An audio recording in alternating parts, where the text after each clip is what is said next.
Mesdames, Messieurs, bonjour. Merci de nous rejoindre pour vous informer les titres. Le Conseil des ministres a tenu sa séance hebdomadaire hier au Palais de la Marina. Au cours de cette session, plusieurs décrets ont été examinés, de même que des communications. Vous aurez les précisions dans un instant. Aujourd'hui 9 juin, la communauté internationale célèbre la journée des archives. Le thème choisi pour l'édition de cette année est Archives, harmonie, amitié. En Bosnie, perdue dans les montagnes, une petite communauté d'Osv est toujours en ligne avec la charia.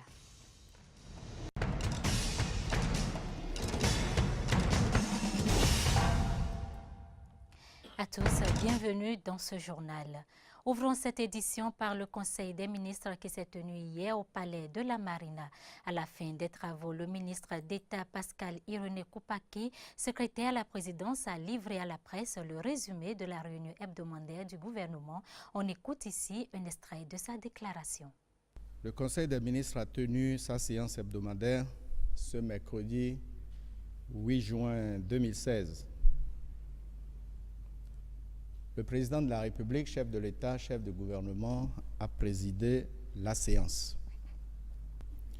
Le Conseil a examiné et adopté le projet de décret portant approbation du budget exercice 2016 du Centre d'action régionale pour le développement rural des départements du Zou et des Collines. Le Conseil a également adopté le projet de décret portant approbation du budget exercice 2016 de l'Agence béninoise pour l'environnement. Le Conseil a autorisé les institutions de la République et les ministères à s'approvisionner en produits pétroliers auprès de structures privées de commercialisation. Selon la répartition suivante, 70% des commandes doivent être adressées à la SONACOP et 30% des commandes à des sociétés privées. Le Conseil a autorisé l'organisation au Bénin d'un certain nombre de manifestations, notamment la 22e édition de Miss Bénin 2016, tout en demandant au ministre du Tourisme et de la Culture de faire le bilan des éditions précédentes. Une autre communication concerne la situation dans le secteur de la boulangerie. Le ministre de l'Industrie, du Commerce et de l'Artisanat a informé le Conseil de la situation qui prévaut dans le secteur de la boulangerie dans notre pays. Le ministre a mis en exergue les difficultés auxquelles le secteur est confronté, notamment la non-maîtrise des acteurs, l'utilisation de la farine de blé de qualité douteuse et l'utilisation de produits toxiques dans la fabrication du pain. Le Conseil prend la mesure de ce problème. Des actions d'assainissement du marché du pain et autres aliments à base de farine de blé sont indispensables. Le Conseil a ainsi instruit les ministres concernés de prendre les mesures urgentes nécessaires pour identifier les trafiquants, faire contrôler la qualité des aliments, sévir conformément aux dispositions légales et réglementaires et engager une sensibilisation des populations. Enfin, au titre des mesures individuelles, à l'issue du Conseil, au ministère de l'Agriculture, de l'Élevage et de la Pêche, 3 directeurs de structures rattachées au ministère ont été relevés de leurs fonctions. Par ailleurs, 14 nominations ont été prononcées au ministère du Plan et du Développement, au ministère de l'Agriculture, de l'Élevage et de la Pêche, au ministère des Infrastructures et des Transports et au ministère du Cadre de vie et du Développement durable. Le Conseil des ministres a tenu sa séance hebdomadaire ce mercredi 8 juin 2016. Sujet dans cette édition proclamée il y a plus de 10 ans à l'occasion du sommet de la Terre et des Nations Unies tenu à Rio de Janeiro, la journée des océans est célébrée tous les 8 juin de chaque année. À Cotonou, la Direction générale de l'environnement est allée visiter hier un musée d'une structure spécialisée dans l'éducation environnementale. De plus, ces deux structures sont également descendues à la plage Donatin à Akpakpa pour prendre connaissance de l'existence des tortues marines. Reportage. Océan sain, planète saine, c'est le thème retenu pour célébrer la Journée mondiale des océans ce 8 juin 2016. Pour marquer l'événement, le personnel de la Direction générale de l'environnement s'est intéressé aux espèces marines exposées par une structure spécialisée dans l'éducation environnementale. Ici, vous avez une petite partie de la tête d'une baleine. Ce n'est que la boîte crânienne. C'est là où reste le cerveau. Mais vous voyez jusqu'où ça va. Et là, les béninois découpés. Et là, nous avons pu récupérer ça avec les forces navales, les forestiers et autres. On a pu exposer. Ça, c'est une richesse pour le pays. Et ça permet de confirmer que cette espèce-là existe. Malheureusement, tout le temps, on laisse les populations aller découper. Et les gens se rendent malades. En dehors des baleines, des espèces telles que les tortues apparaissent également sur les côtes béninoises. C'est ce qui explique la descente de la Direction générale de l'environnement sur la plage d'Akpakpa. Ici, la délégation a insisté sur l'importance de la journée des océans. Nous sommes sur cette plage parce qu'il y a la présence des tortues. Tous les jours, quand la marée est haute, c'est que ces tortues viennent sur les enrochements, c'est-à-dire les roches qui ont été déposées pour limiter l'érosion. Ces roches, au fil du temps, sont colonisées par des invertébrés, par des algues et autres. Et ça devient une aire d'alimentation pour cette espèce de tortue. Cette journée, c'est pour nous montrer l'importance de la mer par rapport à notre vie sur Terre. Elle contribue à tout ce qu'il nous faut pour notre hébergement, nourriture, etc.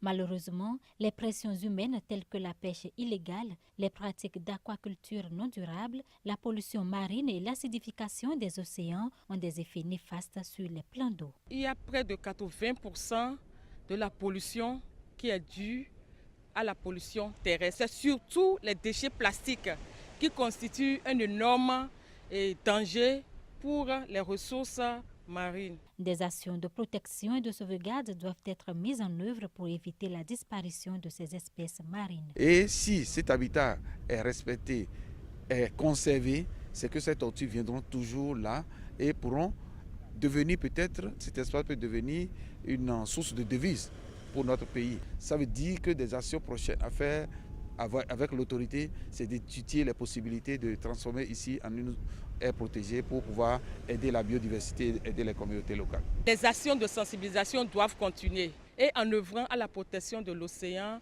on œuvre également pour avoir une planète saine. Pour donner un caractère symbolique à cette journée des océans, le personnel de la Direction générale de l'environnement a mis en terre quelques plants de cocotiers sur la plage de Donatin derrière l'hôtel Eldorado.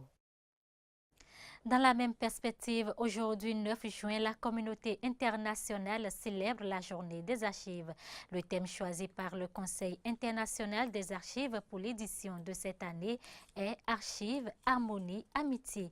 Quel est l'historique de cette journée? Élément de réponse dans ce commentaire de Fréjus Seolan et de Denis Maroya.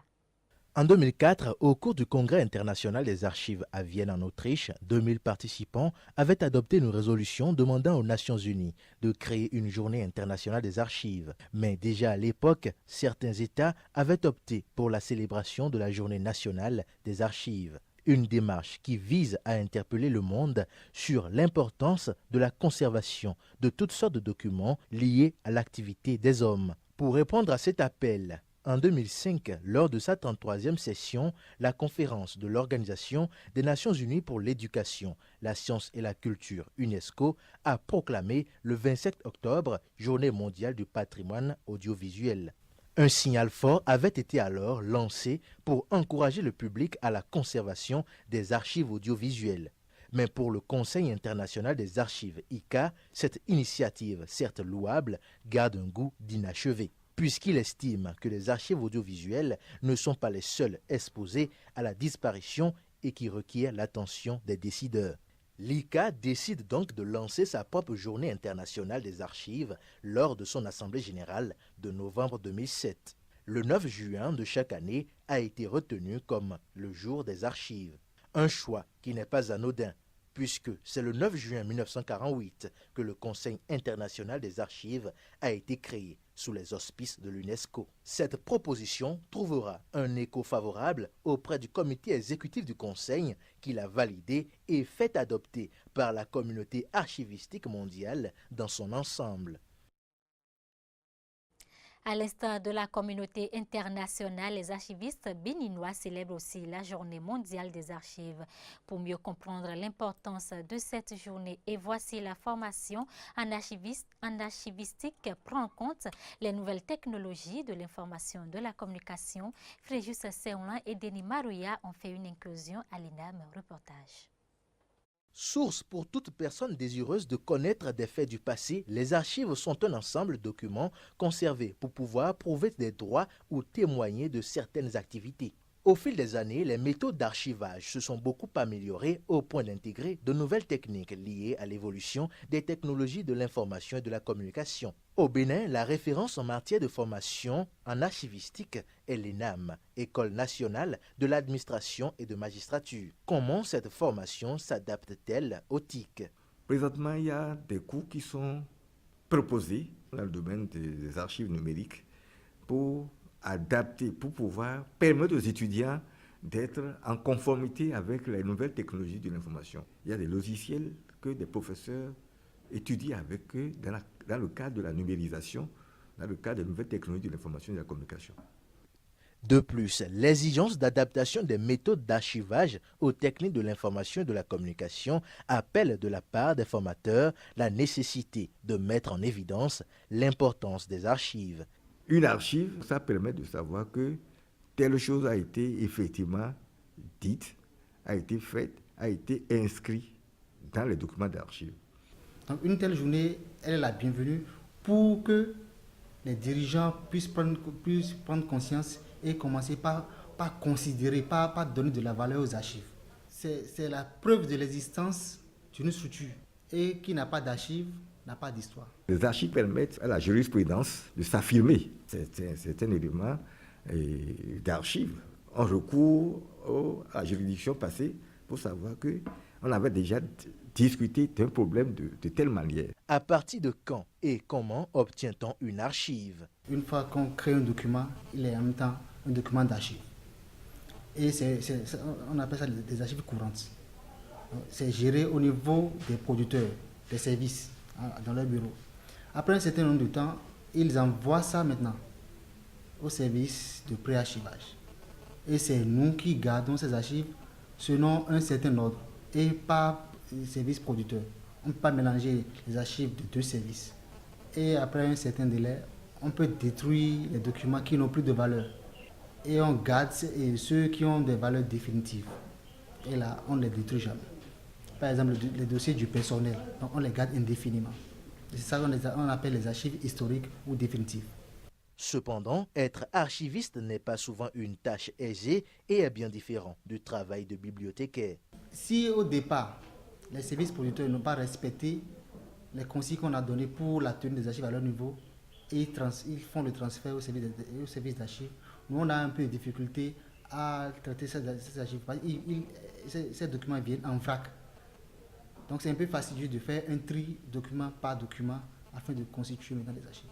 Conserver certains documents après triage, lorsqu'on doit classer ces documents-là, là, on se dit archiviste. Alors que quand on est bibliothécaire documentaliste, on traite les documents suivant les normes de documentation et du milieu d'économie. Et il est vrai qu'on procède au classement, mais c'est des normes différentes qu'on utilise dans le cadre de l'archivistique et dans le cadre de la bibliothèque. Malgré l'existence des archivistes au Bénin, ces administrations peinent à asseoir de bonnes politiques d'archivage, souvent faute de moyens financiers.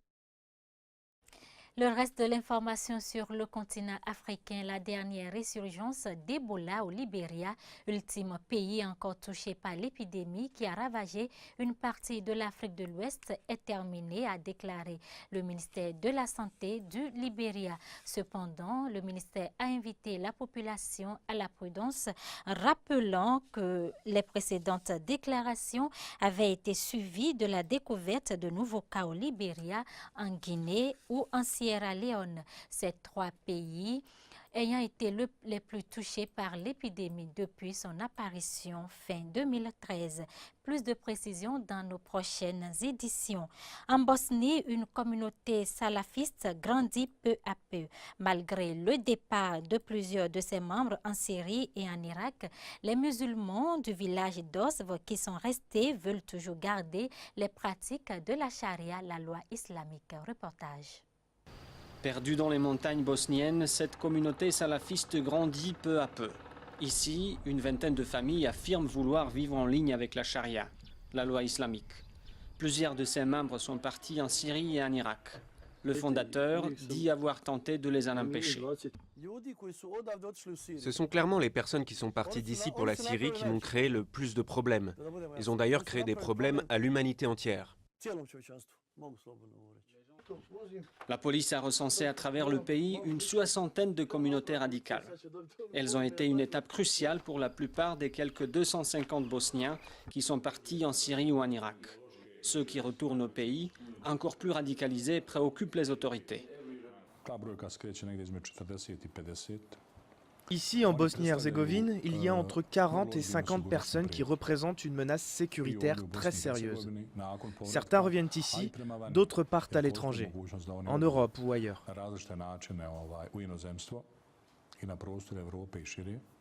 Depuis un attentat islamiste fin 2015 dans lequel 2 militaires ont été tués, la communauté islamique essaye de placer ces petits groupes rebelles sous son contrôle. À Tuzla, deuxième ville du pays, Emir Çayiç, un autre imam autoproclamé, reproche à ses instances officielles d'être corrompus. Ils ont probablement senti que c'était le bon moment pour mettre fin à cette histoire, pour en finir avec nous. Une vingtaine de groupes ont à ce jour accepté de passer sous le giron des structures officielles. Je pense que la communauté islamique souhaite prendre ses distances et distinguer ses hommes de son islam modéré. Tous ceux qui refusent de se soumettre deviendront la cible légitime de l'État. La Bosnie compte entre 2000 et 4000 salafistes, souvent influencés par des moudjahidines venus pendant la guerre dans les années 90. À l'époque, ce pays des Balkans était une destination pour les combattants étrangers. Aujourd'hui, c'est devenu un pays qui les exporte. Depuis 50 ans, les habitants du village de Chichihualco, au sud du Mexique, fabriquent à la main des ballons de football pour vivre, mais le trafic de la drogue et la concurrence des produits asiatiques bon marché menacent cette tradition. Reportage. Virginia est tellement habile de ses doigts qu'elle n'utilise même plus de dés à coudre. Ça fait plus de 50 ans qu'elle assemble des ballons de football. Ici, au cœur des montagnes de l'état du Guerrero, cette activité se transmet de génération en génération. Dans le petit village de Chichihualco, tout le monde coud partout et à toute heure. Mais chaque ballon ne rapporte que 50 centimes d'euros.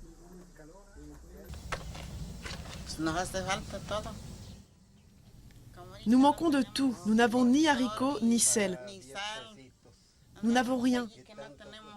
Nous sommes très pauvres. Il y a une quarantaine d'années, ces ballons sont entrés dans les grandes ligues, l'équipe nationale de foot les utilisait et ils étaient même exportés à l'étranger. Mais l'activité a fortement chuté. En cause principalement la concurrence asiatique. Alberto, qui a fondé le premier atelier de la commune, jure pourtant que la qualité des ballons fabriqués en Chine ou au Pakistan est incomparable. Le ballon qu'ils utilisent maintenant en première division, c'est un ballon importé. Je ne veux pas critiquer, mais souvent le ballon importé n'a pas le bon poids, les bonnes dimensions. La région est aussi connue pour sa production d'opium et de marijuana. Le trafic de drogue y est omniprésent. Les cartels font pression sur les habitants pour qu'ils abandonnent les ballons et rejoignent leur commerce illicite et bien plus lucratif. Les 40 familles du village qui continuent cette activité traditionnelle ont bien du mal à survivre. Ça me prend toute la journée pour faire 4 ballons et à la fin je suis vraiment fatigué. Tout ça pour 50 centimes, ça ne vaut vraiment pas la peine. Désormais, il n'y a plus que les amateurs qui frappent dans les ballons de Chichihualco. Mais au village, les derniers gardiens de la tradition sont convaincus de la supériorité de leur production et gardent foi en un but: relancer leurs ballons sur les pelouses des grands stades. Diana Beg, 20 ans, joue dans l'équipe nationale de cricket du Pakistan, mais aussi dans l'équipe nationale de foot. Une exception dans le pays et un défi de taille pour la jeune femme qui continue aussi ses études. Reportage. Une pro au cricket et une experte en foot. À 20 ans, Diana Beg joue pour les équipes nationales de ces deux sports au Pakistan, tout en poursuivant ses études ici à Lahore. Je joue au football le matin, puis notre entraînement de cricket commence vers midi et dure jusqu'à 15 ou 16 heures. Après ça, je rentre au foyer et après avoir goûté, je commence à étudier jusqu'à tard le soir. C'est dans sa vallée natale de Hunza, dans le nord du pays, que Diana a découvert ces deux sports en jouant dans la rue. Alors qu'elle participe à des compétitions d'athlétisme, un entraîneur l'encourage à rejoindre une équipe de cricket, le sport roi au Pakistan. Matchs, tournois et victoires s'enchaînent et en 2010, elle devient capitaine de l'équipe féminine de sa région. Il y a eu un moment où je ne voyais pas un bel avenir devant moi. J'ai continué à jouer pendant 1 an ou 2 pour ma région et puis j'ai été sélectionnée pour l'équipe B du Pakistan. Et là, je me suis dit que mon avenir s'éclairait enfin. Et j'ai commencé à travailler encore plus dur. Côté foot, Diana a commencé il y a seulement 6 ans lorsque l'équipe de sa région cherchait des joueuses. Là encore, des sélectionneurs la remarquent et c'est une deuxième carrière qui décolle. Mais elle ne peut pas continuer à jouer sur les deux tableaux. En Asie, il y a plus d'intérêt pour le cricket et personne ne fait trop attention au football. Tout le monde joue au cricket ici et je pense que j'aurai un meilleur avenir dans ce sport. Je me concentre de plus en plus sur le cricket maintenant. Ce ne sera pas facile pour autant. Contrairement aux hommes, les joueuses de cricket au Pakistan ne sont pas sous contrat et sont uniquement sélectionnées match par match. Elles n'ont pas non plus d'infrastructure à elles, ni d'entraînement régulier. Mais Diana est déterminée à tout. C'est sur cette information que je prends congé de vous. Restez pour la suite des programmes sur Eden TV.